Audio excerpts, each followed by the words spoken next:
अस्सलाम वालेकुम। नाज़रीन, 26 नवंबर है और हम बनु ख्तार फार्म्स गार्लिक फील्ड के अंदर इरफान नवाज साहब हमारे साथ आज भी मौजूद हैं। हम उनसे लास्ट वीडियो के अंदर हमने जाना था कि जो येलोइंग है उसकी दो डिफरेंट कॉजेज़ आपने हमें बताई थी, जिसमें एक तो उसकी जो एनवायरमेंटल स्ट्रेस और सर्दी की वजह से टिप्स की येलोइंग होती है, दूसरा हमने जो देखा था कि फंगल इश्यूज़ की वजह से भी इसके अंदर येलोइंग आती है। तो कुछ लोगों को इसमें ज़रा कुछ क्वेश्चंस थे और वो ये पूछना चाह रहे थे कि इसके अंदर जो डिफरेंशिएट हम कैसे करेंगे? अगर उसको आप बता दें कि जो फंगल इश्यू है और जो सिंपल एनवायरमेंटल स्ट्रेस है, उसकी वजह से जो येलोइंग होती है, उसमें कोई डिफरेंशिएट करने का कोई अगर आप हमें तरीका बता दें।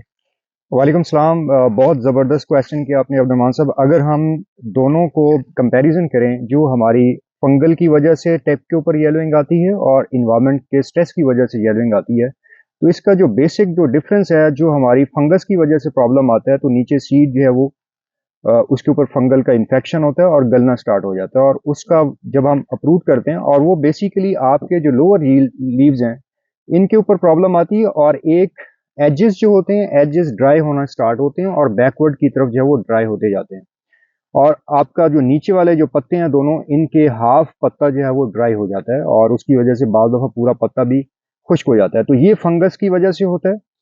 इसके लिए जो हमने ट्रीटमेंट रिकमेंड की थी कि फोस्टाइल एल्यूमिनियम या साइमोक्सिनल मंकोजेब आपने 6 ग्राम पर लीटर के हिसाब से पानी के अंदर मिक्स करना, और इसके साथ एनपीके या पोटाशियम नाइट्रेट आपने 20 ग्राम फी लीटर के हिसाब से मिक्स करके इस पौधे को, जिस पौधे के ऊपर प्रॉब्लम है, सिर्फ उसी पौधे को ड्रेंच करना है। दूसरा जो आपने पूछा कि स्ट्रेस की वजह से या टेम्परेचर लो होने की वजह से, सर्दी की वजह से जो प्रॉब्लम आता है, वो बेसिकली प्रॉब्लम आपका जो पहली वाली मैंने जो फंगस की वजह से बताया, वो आपके पूरे फील्ड के अंदर चंद एक पौधे नजर आते हैं। वो आप कह सकते हैं कि 1 एकड़ में आपके चंद पौधे, यानी कि 1% से भी कम पौधे होंगे।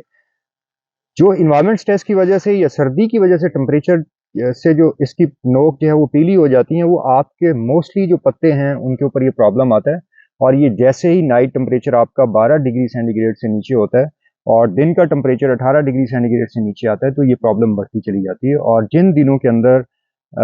रात के वक्त जो है वो फॉग पड़ती है, फॉग के अंदर भी ये प्रॉब्लम ज़्यादा हो जाता है,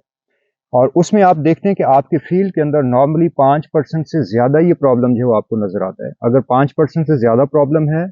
तो ये ज़्यादातर आपके सर्दी की वजह से होगा, और अगर 1% से कम है ये प्रॉब्लम, तो ये आपका फंगस की वजह से होता है। अब सर्दी वाला जो है उसकी ट्रीटमेंट, जैसे हमने लास्ट वीडियो के अंदर भी डिस्कस किया था, कि सर्दी की वजह से जो आपके पूरे फील्ड के अंदर पत्ते जो है येलो होते हैं, वो आम तौर पे आपके नीचे वाले पत्ते नहीं होते, ऊपर वाले पत्तों के ऊपर वो येलोइंग आती है। आपके जो ये फास्टली ग्रो करने वाले सेंटर वाले जो पत्ते होते हैं, इनके ऊपर आता है प्रॉब्लम, और इसकी वजह से आपके पूरे फील्ड के अंदर जो है वो टिप्स है वो येलो येलो नजर आती हैं। तो इसके लिए आपने अमाइनो एसिड का स्प्रे करना है, प्लांट को स्ट्रेस से बचाना है, क्योंकि इसका प्रॉब्लम ये होता है कि आपका जो पौधा होता है टेम्परेचर लो होने की वजह से खुराक पूरी नहीं खा पाता, खुराक पूरी ना मिलने की वजह से ये पौधे के ऊपर येलोइंग आती है।